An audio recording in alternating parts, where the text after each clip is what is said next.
Ballot বাক্স পাহারা দিতে হবে। 2008 সালে কি হয়েছিল মনে আছে? 2008 সালে কিন্তু ওই যে ম্যাজিক দেখা না, ম্যাজিক এই আছে এই নাই, ওই খালি বক্স দেখা ভরা বক্স দেখা দিচ্ছে, মনে আছে 2008 সালের ঘটনা? কাজে এই ব্যাপারে সতর্ক থাকতে হবে আপনাদেরকে, ঠিক আছে? এই ব্যাপারে সতর্ক থাকতে হবে আপনাদেরকে। এখন যে ভোট যে দিতে যাবেন, সব জায়গায় আমি এই কথাটা বলি, যাবেন কখন ভোট দিতে? কি বলে তাহাজ্জুদ, রাইট। এই তো তাহলে মেসেজ আসছে সবার কাছে, খবর পৌঁছেছে, গুড। এইবার ভোটের দিন তাহাজ্জুদ পড়তে উঠতে হবে। তাহাজ্জুদ পড়ে সবাইকে, তাহাজ্জুদ পড়া শেষ হলে যার যার ভোট কেন্দ্রে সবাইকে নিয়ে যেতে হবে। গিয়ে মুসলমান ভাই বোনেরা ওখানে জামাত আদায় করবেন, আর অন্য ধর্মের ভাই বোনেরা আছে যারা, তাদেরকেও সাথে নিয়ে যাবেন, তারা তাদের ধর্মীয় অনুষ্ঠান পালন করবে। করে ভোট কেন্দ্রের সামনে বসে থাকবেন। যেই 7টার সময় ভোট কেন্দ্র খুলবে, সাথে সাথে ভোট দেওয়া আরম্ভ করবেন, ঠিক আছে?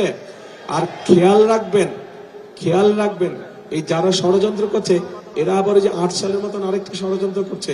ওই যে এটা আমরা এই ষড়যন্ত্র আমরা ওই যে এই তথাকথিত যে আমির নির্বাচন, তারপর নিশিরাতের নির্বাচন, তখনও আমরা দেখেছি যে লাইন দিয়ে থাকে, কিন্তু লাইন আগায় না।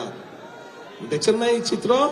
মনে আছে এই কিছুদিন আগেই তো ভোট কেন্দ্রের সামনে লাইন, কিন্তু লাইন আর নড়ে চড়ে না বাবা।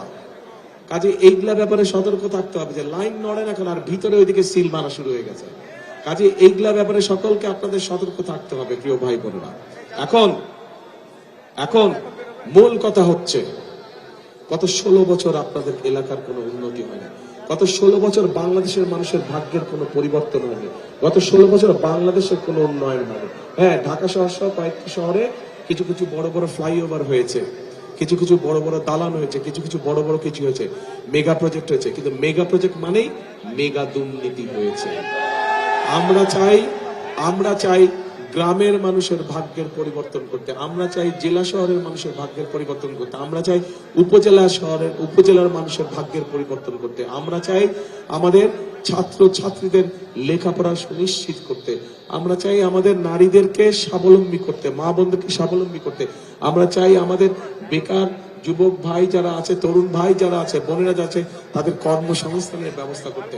আমরা চাই দেশের মানুষের জন্য একটি নিরাপদ পরিস্থিতি তৈরি করতে, যেখানে মানুষ নিরাপদে হাঁটাচলা করবে, নিরাপদে ব্যবসা বাণিজ্য করবে, রাতে নিরাপদে ঘরে যাতে ঘুমাতে পারে। আমরা সেই পরিস্থিতি তৈরি করতে চাই ইনশাআল্লাহ।